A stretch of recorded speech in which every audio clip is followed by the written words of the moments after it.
o boletim epidemiológico, você só dá...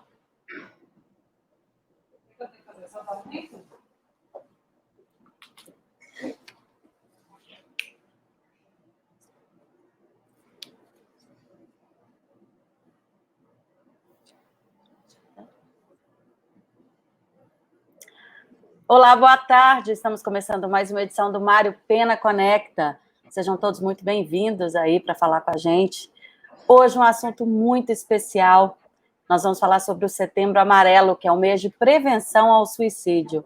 E essa live vai ser uma live especial, que eu vou ter 3 convidados. Eu vou falar com o Dr. Tiago Conde, que já está aí a postos, ele é médico psiquiatra aqui do Instituto Mário Pena.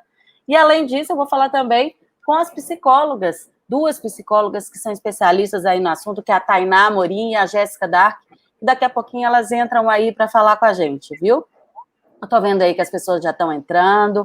Mande suas dúvidas, suas mensagens, e no decorrer aqui do nosso bate-papo, nós vamos responder tudo.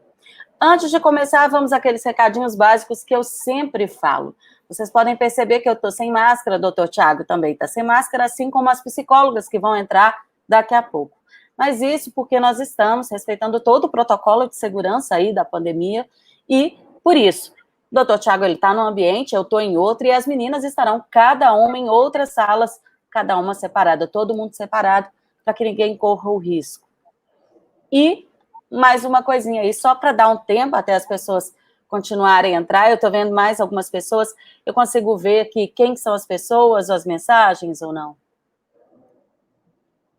Deixa eu ver aqui, só um momento. Tá, pode mandar aí. Eu tô vendo aqui que já tem as pessoas. Mande um like. Sabrina Santiago, Célia Alves Siqueira, Hugo Rodrigues, Tereza Drummond, Márcia Camargo, já tá todo mundo aí. Muito obrigada, mandando like. A Sabrina tá aqui mandando já palmas. Instituto Mário Pena, Nina Reis. Todo mundo continue aí mandando as suas perguntas, curtindo a nossa live, e a gente vai responder todas as dúvidas de vocês. A última coisa, antes de começar a falar com o doutor Tiago, só lembrando que nós somos uma instituição filantrópica, né, e nós vivemos de doação. Então, a sua contribuição para o tratamento dos nossos pacientes, ela é muito importante. Você pode doar a quantia que quiser, de 2 formas. Pode acessar o nosso site, que é o mariopena, com 2 Ns.org.br. Do lado direito, numa aba no alto, tem o Doe Agora. Você pode fazer por lá de uma forma totalmente segura, mas se preferir, entre em contato com um dos nossos atendentes pelo 0800 039 1441. Lembrando da sua doação, é muito importante para a gente, para o tratamento dos nossos pacientes. No decorrer da nossa conversa aqui, eu volto a falar sobre isso. Agora sim, boa tarde, doutor Tiago. Seja bem-vindo ao Mário Pena. Seja bem-vindo ao Mário Pena Conecta. É um prazer ter você aqui com a gente. Doutor Tiago, para quem está chegando aí, eu queria que você se apresentasse. Bom, Carol, então, primeiro, muito obrigado pelo convite, né? É um prazer estar falando aqui com vocês e com todo mundo que estiver aí acompanhando a nossa live. Meu nome é Tiago, eu sou médico psiquiatra. Atualmente, eu estou atuando no Instituto Mário Pena, onde eu faço interconsultas, né, com aqueles pacientes que estão internados por quaisquer motivos clínicos e que precisam de um auxílio também em relação a transtornos psiquiátricos eventuais ou sintomas que estão acontecendo naquele momento, é quando pedem interconsulta. Então, eu ajudo nesses setores. Ótimo. Doutor Tiago, nós estamos falando sobre o Setembro Amarelo, mas muitas pessoas não sabem o que é, né? Você pode explicar para a gente? Carol, o Setembro Amarelo é um movimento que começou no Brasil em 2014, né, justamente com o objetivo de propagar, difundir mais sobre a importância do diálogo sobre o suicídio como uma forma de prevenir o suicídio. Então, escolheram setembro, e essa data em especial, o dia 10 de setembro, porque desde 2003 que essa é a data mundial, né, o dia oficial mundialmente da prevenção ao suicídio, e a cor amarela, ela vem de um suicídio que aconteceu nos Estados Unidos, um jovem que morreu no carro dele, era um Mustang amarelo, E no funeral desse jovem, a família, justamente para levantar essa conversa, ela distribuiu faixas amarelas, tinha um laço amarelo pregado nos convites que foram para as pessoas, né, para o funeral, para o enterro desse jovem. E desde então, a cor amarela, né, o Yellow Ribbon, começou a ser vinculado à prevenção ao suicídio. E depois, né, deu origem ao movimento Setembro Amarelo. Ótimo, eu estou vendo aí, doutor Tiago, muita gente chegando, Marli Carvalho, todo mundo falando um tema maravilhoso, é um tema muito delicado, mas ao mesmo tempo muito importante, né? Da gente estar falando, explicando, fazendo essa prevenção que é fundamental, às vezes nem sempre para a pessoa diretamente, mas para quem convive com pessoas, que nós vamos explicar aqui no decorrer, conversando com todos os especialistas sobre isso. Vamos primeiro explicar o que é o suicídio. Ok. O suicídio, Carol, é o ato, né? É a passagem ao ato por uma pessoa, o ato deliberado, seja ele planejado ou impulsivo, que acaba levando, então, à morte dessa pessoa, né? Então, a gente tem hoje, o suicídio é um motivo muito importante de morte no mundo todo, né?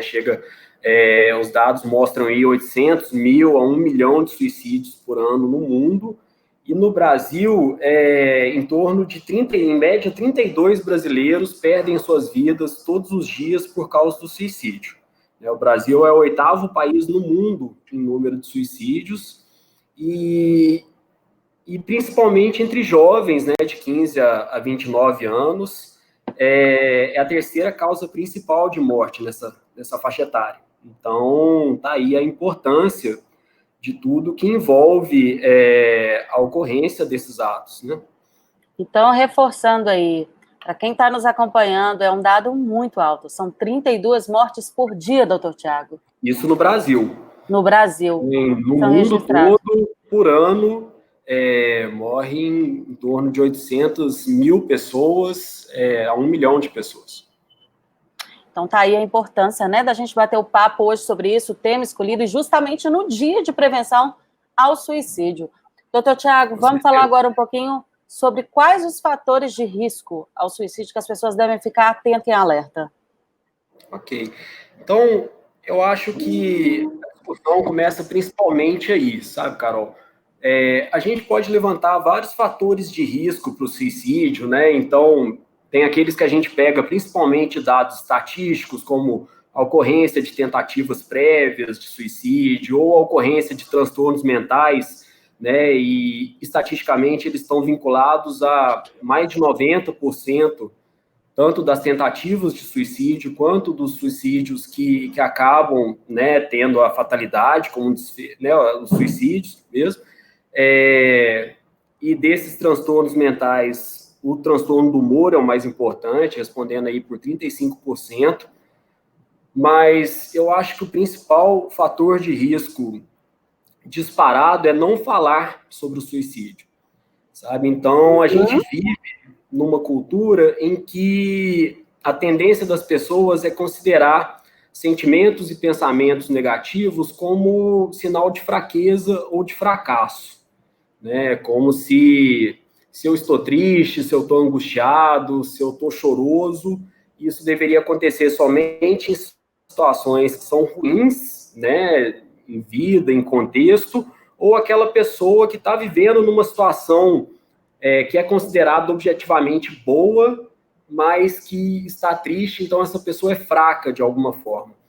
E isso acaba dificultando muito a conversa sobre o suicídio, sobre os pensamentos de morte, sobre sentimentos de tristeza, né? Porque a pessoa tem vergonha de falar sobre isso. E muitas vezes, quando ela vai falar, ela escuta, né, perguntas como: mas por que você está triste se tudo na sua vida está tão bom, se você tem uma vida tão boa?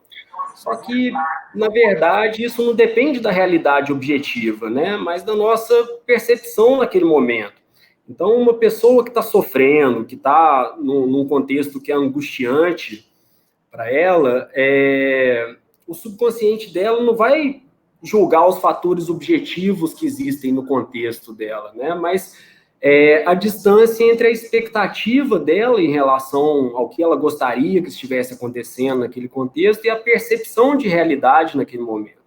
Então, não é a realidade em si, né? E isso acaba gerando, então, uma bola de neve. A pessoa tem esses pensamentos negativos ou sentimentos, ela pode, muitas vezes, ter o pensamento de morte como algo que foge do controle dela, né? Não é que ela pensa em se matar, mas esse pensamento surge na cabeça dela e ela começa, então, a se sentir inferior por causa disso, ou ter vergonha desse sentimento, desse pensamento, e começa a tentar fugir desse pensamento, ao invés de se aproximar das pessoas que estão em volta, conversar sobre isso e tentar descobrir formas de abordar os problemas que estão por trás disso, né? Então, muito mais importante do que julgar o pensamento, o sentimento em si, é a gente entender que esse pensamento fala sobre um contexto, né? E o que a gente pode atuar nesse contexto para melhorar ele e apaziguar essas sensações, essas percepções, esses sentimentos para aquela pessoa. Então, eu acho que é aí que está a principal importância do Setembro Amarelo, né? É atuar sobre esse fator de risco principal, que é a gente conseguir conversar mais sobre esses sentimentos que participam da vida de qualquer ser humano. E existem alguns fatores que podem aumentar o risco do suicídio, como, por exemplo, a ansiedade, algum tipo de doença incapacitante, ou até mesmo o uso de drogas. Isso pode aumentar o risco do suicídio? Pode aumentar o risco, e, na verdade, as coisas se misturam, sabe? Então, quando a gente pensa em fatores como em mecanismos de fuga diversos, né? O alcoolismo, o uso de drogas, o consumo excessivo, seja de bens materiais, de comida, de bebida, cigarro, qualquer coisa entra como um sintoma também de que o momento daquela pessoa, de alguma forma, não está dentro da expectativa dela, né, e da percepção dela de realidade. Então, são fatores de risco porque podem levantar esses sintomas, né, tornar esses pensamentos mais presentes e pode criar esse movimento que acaba chegando nesse desfecho. Uhum. E o senhor teria alguma sugestão, alguma dica, alguma orientação para dar para quem está nos ouvindo? Porque às vezes, né, não é nem a pessoa que está aí nos assistindo. Às vezes conhece alguém que está próximo, está vendo que tem alguns sintomas, né? Está com alguma atitude diferente. Alguma dica para essas pessoas? Algum alerta, algum sinal de alerta? Eu sei que as meninas, as psicólogas vão falar um pouco também disso, mas é a sua opinião sobre isso. Existem alguns sinais específicos que merecem uma atenção? A Tainá e a Jéssica vão falar bem sobre isso também, né? De quais medidas a gente pode tomar como prevenção, mas eu acho que a principal delas é a gente não ter medo desses sentimentos, né? Entender que a gente não precisa ter medo de abordar esses sentimentos, não é como se a gente estivesse tornando a outra pessoa ali que a gente está percebendo que está passando por um momento difícil.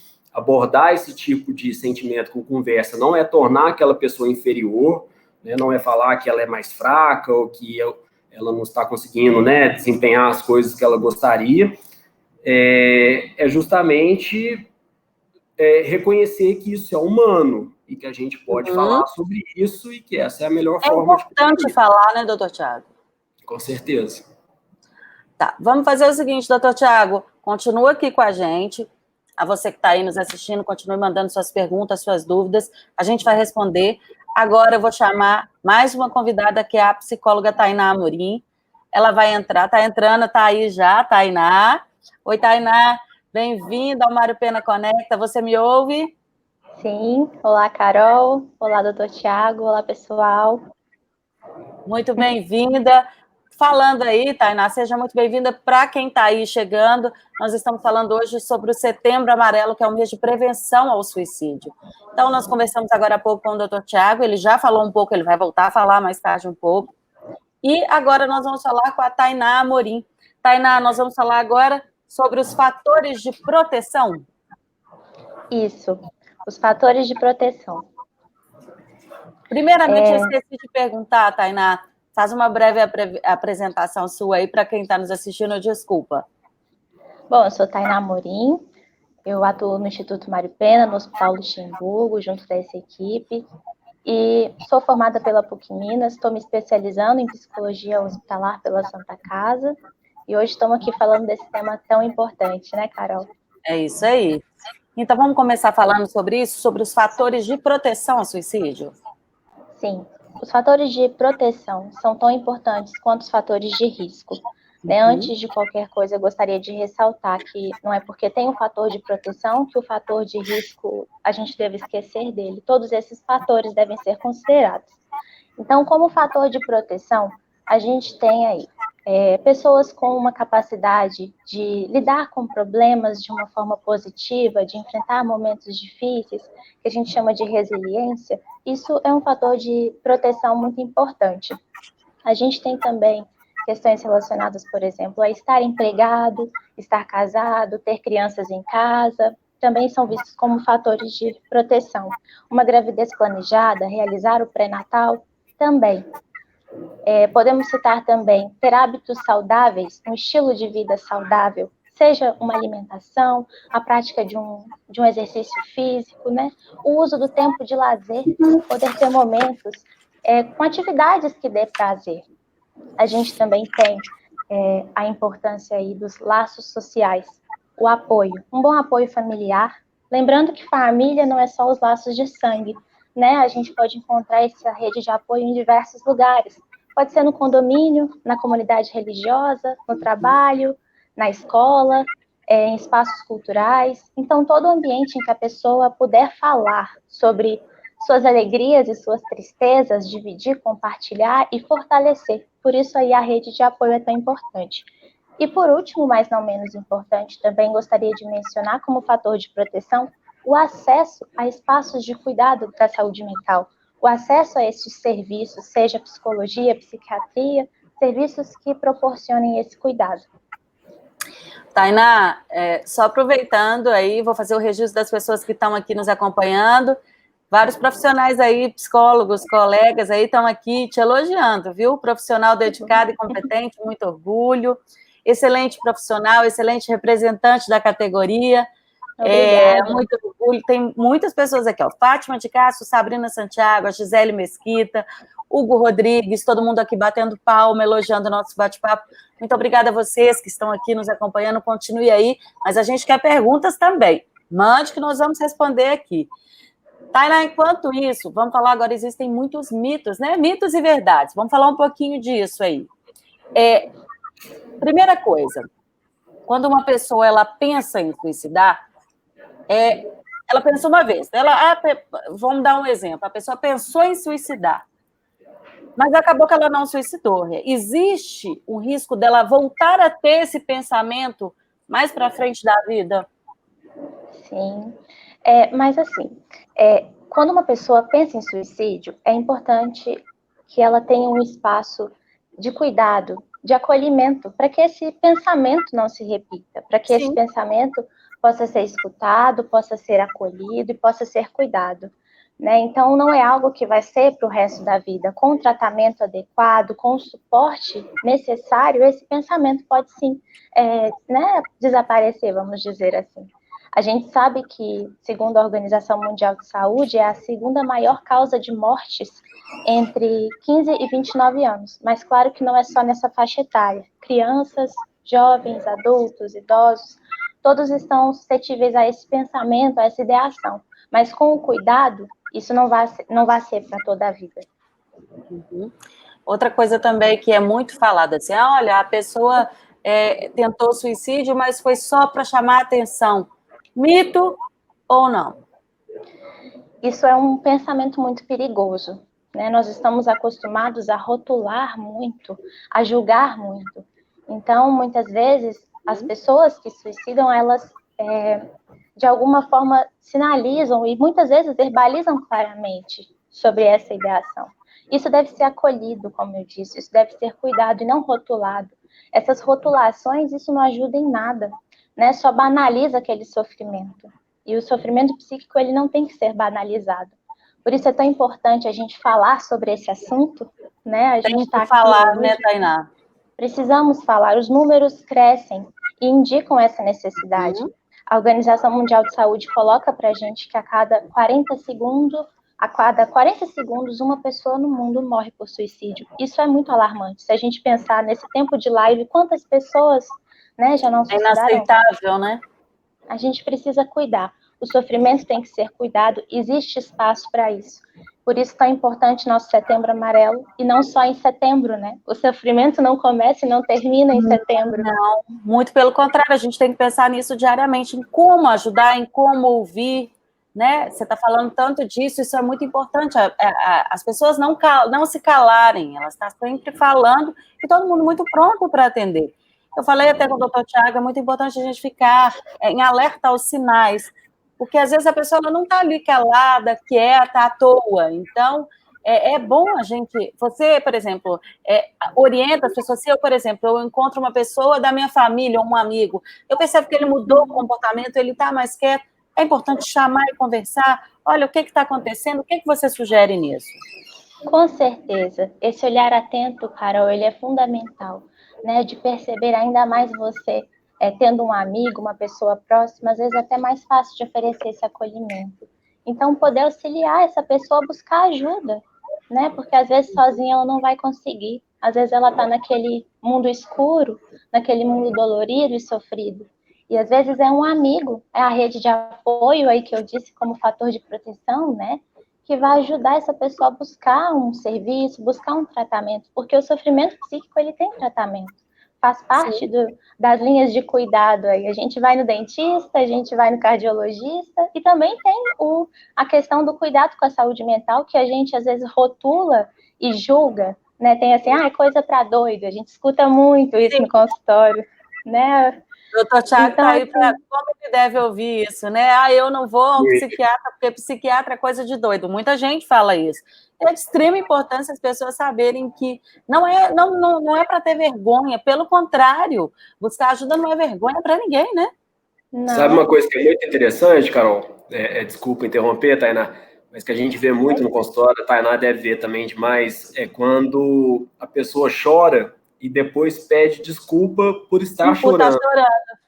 Né? Como se a gente sentisse orgulho da risada e sentisse vergonha da tristeza, né? Do choro.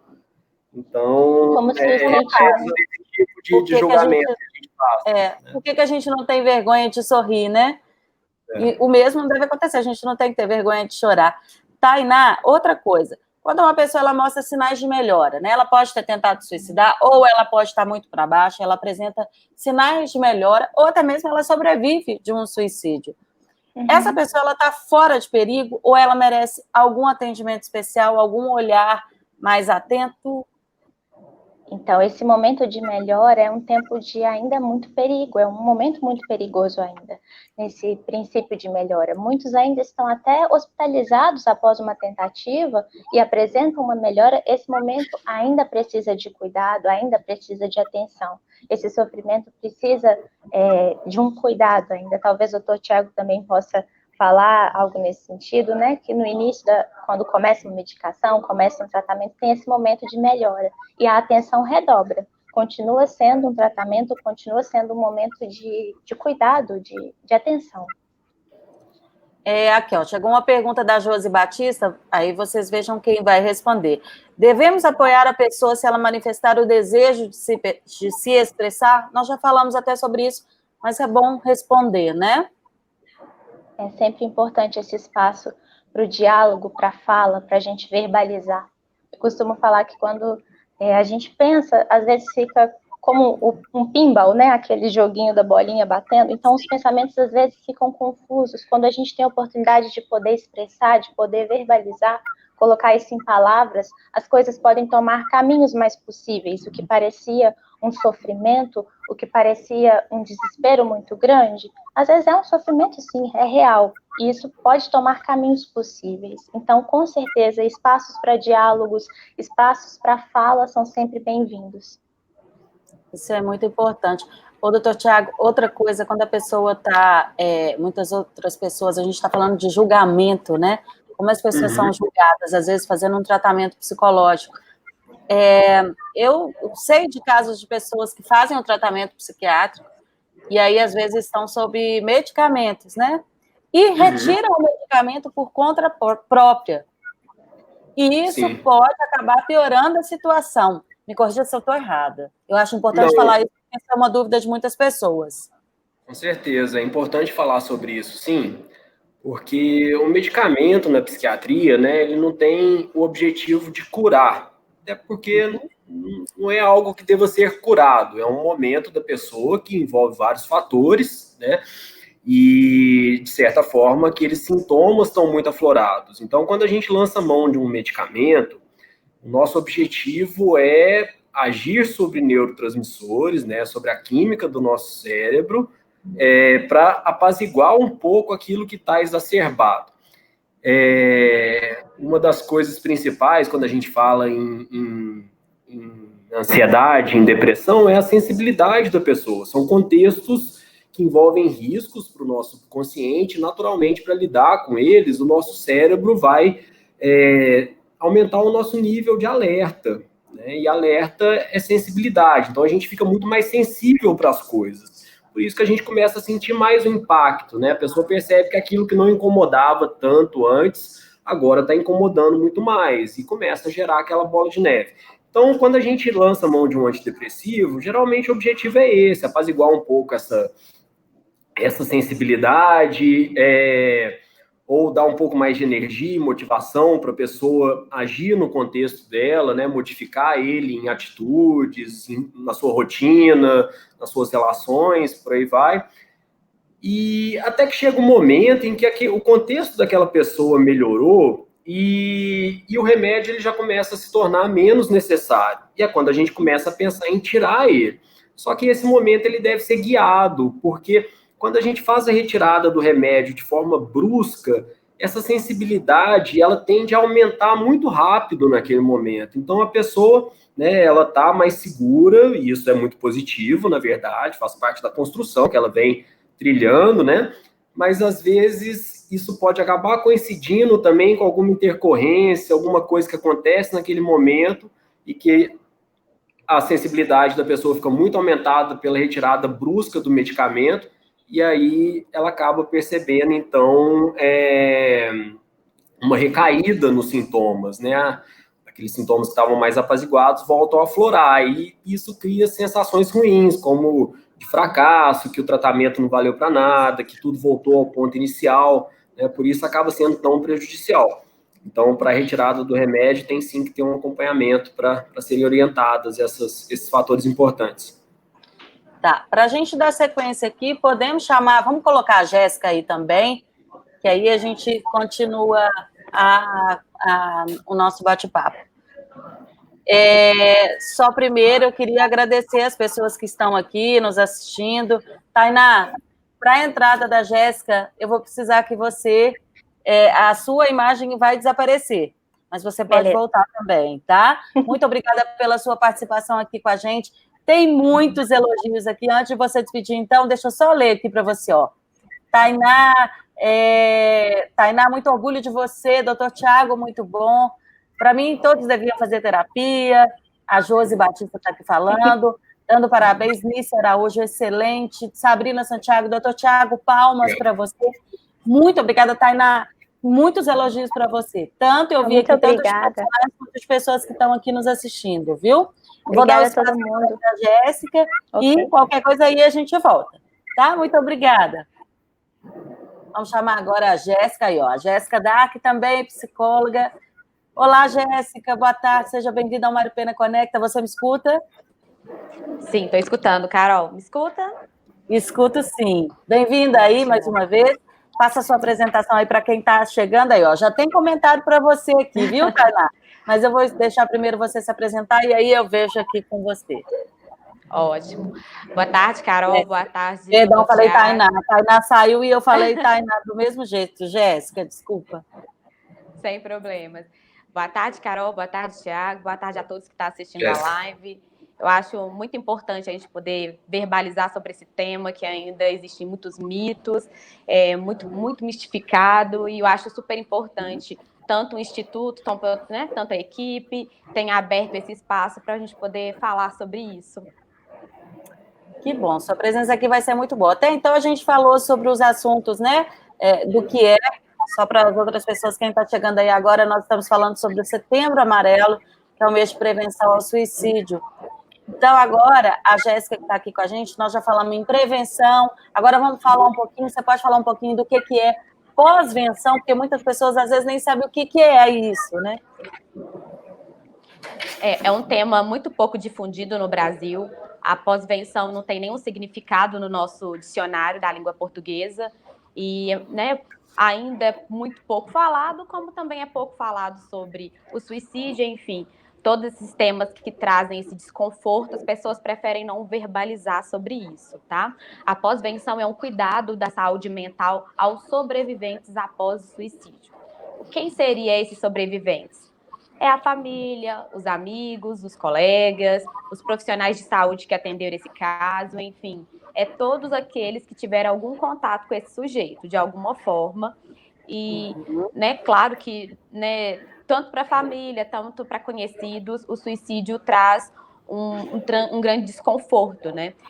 Diferente de algumas mortes violentas, o suicídio traz para os familiares, para quem está aqui, um grande desconforto, a pergunta do porquê aconteceu, de como isso poderia ter sido evitado, enfim, esse cuidado com a pós-venção é super importante para evitar novos acontecimentos.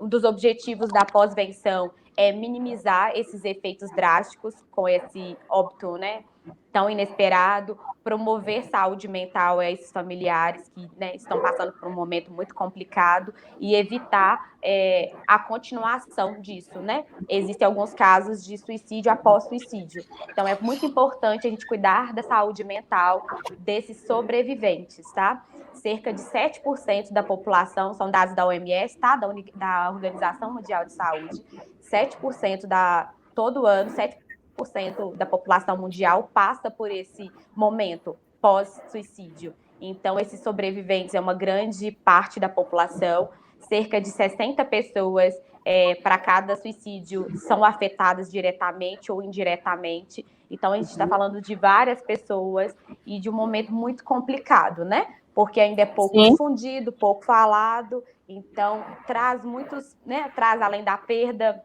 do desconforto, é muito complicado trabalhar com esses sobreviventes, né? O óbito normalmente é mais difícil, né? Então, o luto acaba sendo mais doloroso, né? Demora um pouco mais para passar pelas fases, enfim, tudo que a gente puder fazer para auxiliar esses sobreviventes tem que ocorrer para acontecer, né? Para eles terem uma vida mais produtiva, né? Uma qualidade melhor de vida.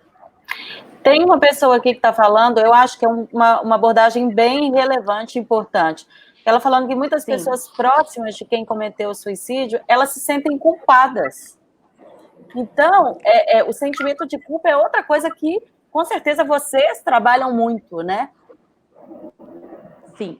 Ao trabalhar com luto, né, de diversas categorias, como na pós-venção é muito complicado, porque a família sempre se pergunta o porquê de não ter visto, né? Infelizmente, antes de acontecer o ato, as pessoas, né, geralmente já falaram sobre esse assunto algumas vezes, e a família fica muito culpada, amigos, enfim, porque não ter visto antes ou por não ter conseguido auxiliar a pessoa, como, né, a Tainá e o Thiago já falou, tem várias potencialidades nisso, né? O uso de drogas, de bebida alcoólica, contexto social, existem muitas questões envolvidas, e os laços familiares é bem importante. Durkheim, um filósofo do século XIX, falava que quanto maior fossem os laços, né, sociais, menores seriam os índices de suicídio. Isso há muito tempo, né, gente? Hoje eu falo que esses laços são individuais. Quanto menos esses laços a pessoa tem, mais probabilidade de se ocorrer, entende? Acredito que hoje as pessoas estão mais isoladas, têm uma maior dificuldade em estabelecer laços sociais, emocionais, enfim. Tudo que a gente puder auxiliar essas pessoas é importante, porque a família realmente fica muito fragilizada. Jéssica, só uma pausa aí para fazer os registros das nossas participações. Muitos Claro. parabéns, corações aqui para você. Parabéns, Jéssica Santos, Sabrina Santiago, Fátima Cardoso, essa equipe é nota 1000. Josi Batista, cuidar de quem fica também é essencial. É isso aí, Josi. Marli Carvalho, muito obrigada, Carol, por essa live muito importante, muito objetiva. Parabéns, obrigada, Marli. A Graziane aqui falando, sou apaixonada pelo trabalho da psicologia, vocês são essenciais aqui dentro do hospital. Essa aí eu já li. Tem muitos corações, as pessoas curtindo, exatamente profissional, ética e humana. Então, assim, elogios para a equipe aí, para vocês. Tainá que está aí, eu vejo a Tainá, não sei se as pessoas estão vendo, eu acredito que não, mas Tainá, muitos elogios aqui para você, viu? Tainá aí aparecendo. Coraçãozinho para você, muitos elogios. Vamos dar sequência, então, Jéssica? Agora, com a chegada da pandemia e com os impactos da Covid, isso influenciou no suicídio? Algumas pesquisas recentes falam muito da qualidade de vida pós-pandemia e durante a pandemia e da saúde mental, né? Como aconteceu em outros eventos da humanidade, momentos críticos como o que a gente está vivendo são potenciais para, né, uma piora nos quadros, né, de saúde mental, tanto depressão, enfim, todos os outros tipos de doença. E o suicídio, ele vem como consequência desse momento tão complicado, né? Vou dar um exemplo, né, da queda da Bolsa de Valores de Nova York em 29. Foi uma recessão econômica, várias pessoas do dia para a noite perderam tudo, e foi um momento em que teve um alto índice de suicídio, porque as pessoas perderam suas posses, né? Claro, foi um dos índices que a gente falou, de fatores de risco, a perda de emprego, valor econômico, enfim. Tudo isso traz um grande desconforto. Hoje nós estamos falando de uma pandemia, algo muito maior que uma recessão econômica, né? Estamos falando de uma doença grave, além de uma recessão econômica, que a gente também tem que frisar, né? Uma dificuldade com laços sociais, porque a gente precisa, como estamos todos aqui, né? Cada um no local separados, precisamos manter um distanciamento social. Isso também é um fator de risco, além da perda, né, muito abrupta de alguns familiares, né? Estamos falando de muitos mortos, né, em nível, né, mundial, não só aqui no Brasil, mas os números assustam. Então, você perder um ente querido muito abruptamente, né, por causa de uma pandemia, também pode trazer uma questão com o suicídio, né? Poucas pessoas, né, estão conseguindo lidar de uma forma mais tranquila, saudável no meio desse momento, porque realmente é um momento que deixa a gente mais angustiado. Desculpa, e as Carol, pessoas nesse momento... Não, eu estou falando porque eu estou pensando aqui, disso tudo que você está falando, é um momento que é atípico para todo... Atípico não, né? Ninguém nunca viveu isso. Nós, da nossa geração, nunca vivemos uma pandemia ou nada parecido com isso. Então, como é que as pessoas podem buscar ajuda agora? Buscar ajuda. Como já, né, foi falado anteriormente dos fatores de risco, nós, enquanto profissionais da saúde, conseguimos ter um feeling, conseguimos vivenciar isso, ver isso com outros olhos. Então, a gente vê essa alteração de humor, enfim, outros fatores, e a gente acaba, nós, da área da saúde, principalmente, damos encaminhamento para a rede. Só que qualquer pessoa pode ir para a rede sem ter esse encaminhamento, né? Se eu estou vendo que meu familiar, um amigo ou qualquer pessoa está passando por um momento mais complicado, eu posso buscar essa rede. Qual seria essa rede? Primeiro, do setor primário, são os postos de saúde, né? Esses núcleos de CAPS, saúde da família, enfim, temos várias... nesse setor primário, vários locais onde a gente pode buscar ajuda para a saúde mental. Você vai primeiro para esse setor primário, básico, e vai ser encaminhado para o setor de saúde mental. Qualquer pessoa pode fazer saúde mental, né? Desde o enfermeiro do posto de saúde vai saber identificar. Então, não tem que ir a um psiquiatra ou um psicólogo de uma vez. Pode entrar em contato com qualquer parte da rede de setor primário, que já vai ser encaminhado para a rede de saúde mental. Existem outros dois tipos. Desculpa, Carol, pode falar. Não, pode falar. Continua, desculpa. Então, o que eu quero frisar, que o risco é eminente de de cometer ao ato, a gente pode ligar tanto para o 190 ou para o 192, que é o SAMU, para poder, né, socorrer essa vítima e pedir emergência. Por que eu estou falando isso? Porque as pessoas, né, lógico, não sabem, né, que tem esse serviço, e é um serviço emergencial. Se a gente está vendo que, né, que o caso é iminente, no caso, a gente pode buscar esse setor, tá? Mas também UPAs, né, hospitais, enfim, existem vários outros núcleos de apoio que essa pessoa pode procurar. Muito importante você ter falado isso. Então, qualquer pessoa, se sentir alguma diferença no comportamento, ela pode procurar ajuda ou pode levar também as pessoas, né? Se sentir algum comportamento, então não deixe procurar ajuda. É muito importante, gente. Nós estamos falando agora aqui de prevenção a suicídio, é um assunto bastante sério. Jéssica, uma pergunta que chegou para a gente um pouco mais cedo aqui pelas nossas redes sociais, é falando se existe algum auxílio para os nossos colaboradores aqui dentro do Instituto Mário Pena. É realizado algum tipo de trabalho sobre isso aqui internamente? Sim, não é só porque é setembro que a gente vai pensar em saúde mental, né? A gente tem uma equipe de saúde mental aqui no hospital, contamos, né, com a colaboração e a ajuda do Tiago, está sendo muito importante a nossa parceria, né? Há muito tempo a gente buscava uma equipe mais completa para poder dar todo o apoio possível, tanto para os nossos pacientes, tanto para os nossos colaboradores. No início da pandemia, teve um projeto para a gente começar a atender esses pacientes da linha de frente do Covid, como a gente já evidenciou antes, o momento de pandemia é muito complexo e realmente é muito complicado para os trabalhadores dessa linha de frente. Foi iniciado esse trabalho, os atendimentos ocorrem de forma virtual e individual com esses profissionais.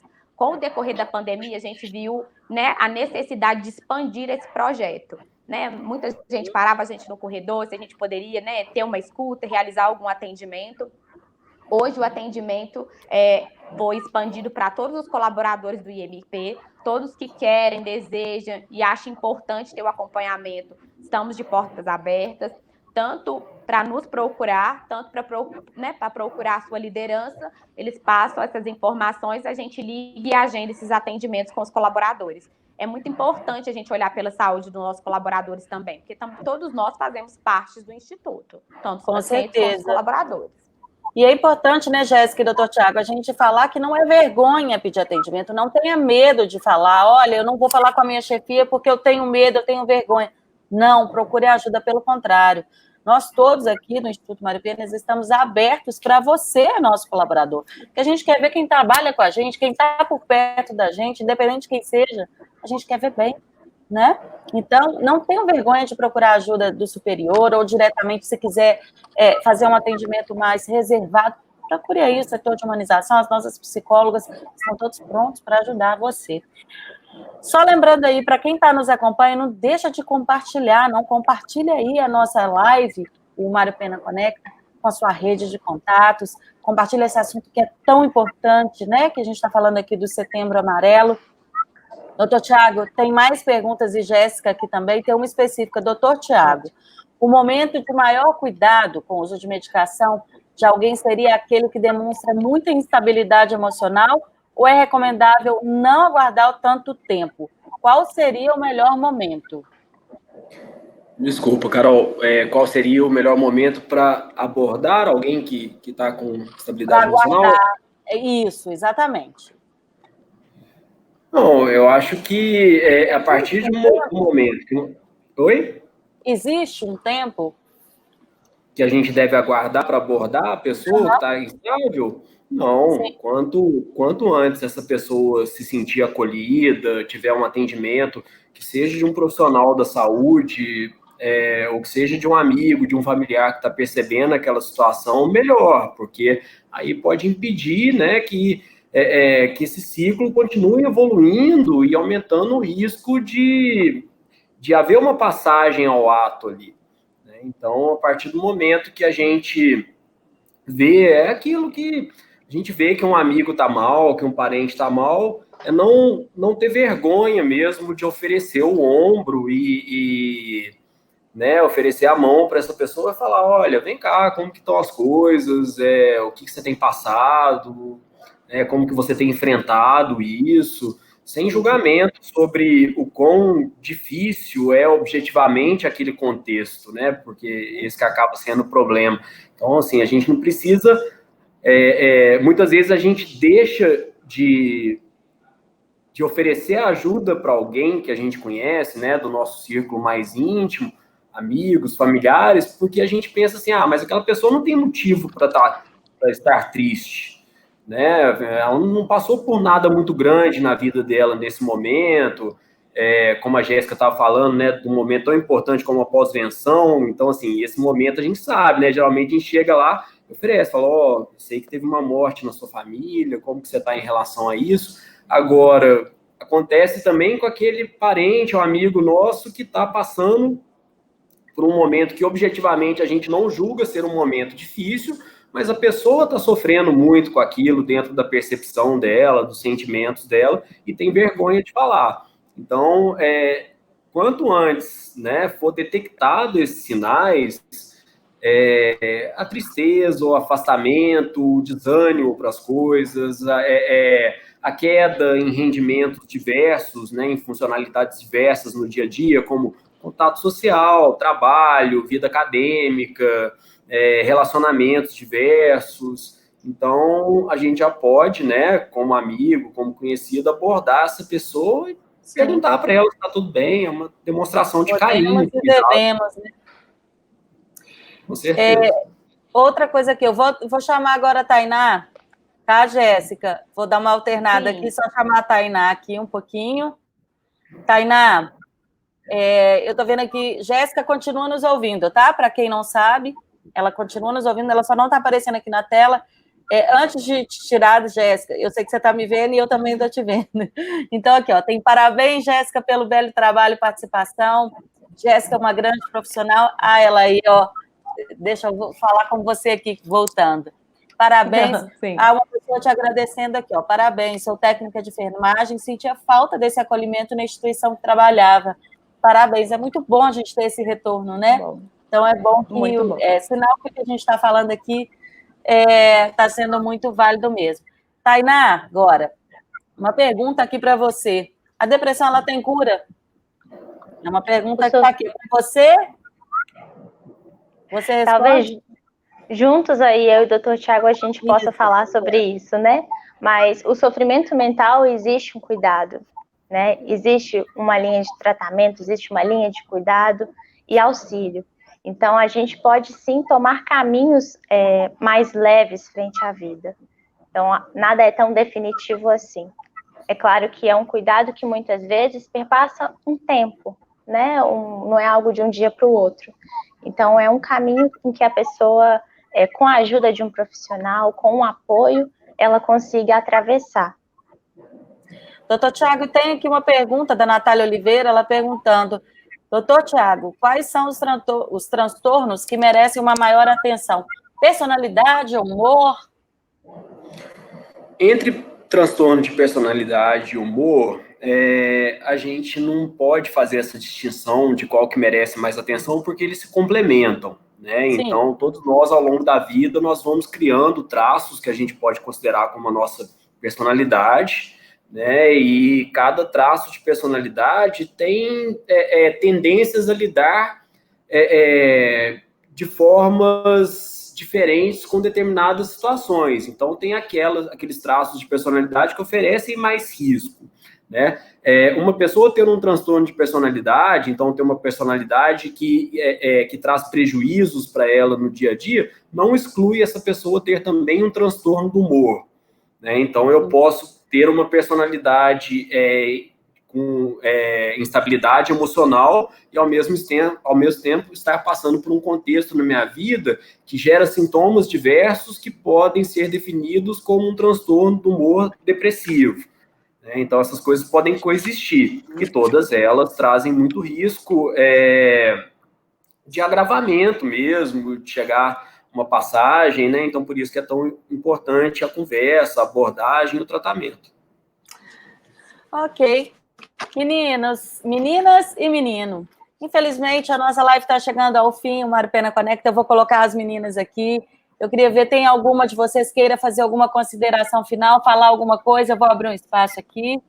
Alguém quer falar, Tainá, Jéssica, porque eu vou finalizar com o doutor Tiago.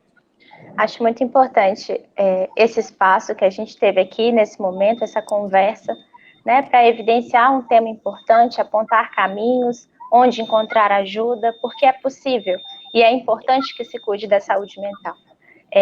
O suicídio não é uma causa, não é por conta disso ou por conta daquilo, a gente fala suicídios, né? É multifatorial, são várias coisas que envolvem. Então, é importante esse cuidado, é importante a gente dar espaço para se falar sobre isso.